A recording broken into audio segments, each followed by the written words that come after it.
గణేష్ నిమజ్జనం సందర్భంగా మిర్యాలగూడ రూరల్ సర్కిల్లో వాడపల్లి మేజర్గా ఇమర్షన్ పాయింట్ ఉంది కృష్ణానది మీద.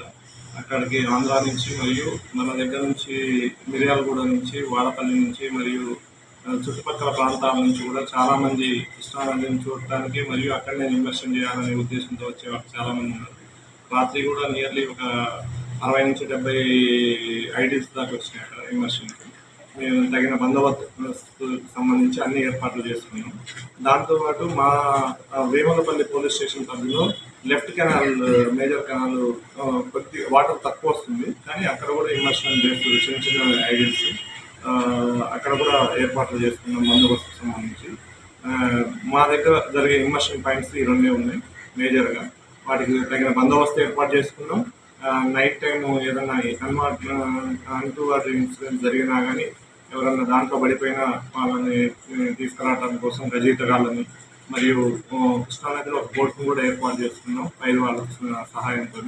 అన్ని డిపార్ట్మెంట్స్తో కూడా కోఆర్డినేట్ చేసుకుంటూ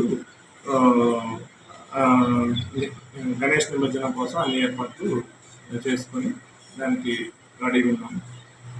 మ్యాక్సిమం ఏ అన్టువర్డ్ ఇన్సిడెంట్ జరగకుండా నిమజ్జనం కంప్లీట్ చేయడానికి మా శ్రేయశక్తులు కృషి చేస్తాం. క్యూ న్యూస్ ఛానల్లో పనిచేయటకు అనుభవం గల సీనియర్ వీడియో ఎడిటర్స్ కావాలను సంప్రదించవలసిన నెంబర్ 8688926084. qnewsads@gmail.com ను సంప్రదించండి. లైక్ చేయండి.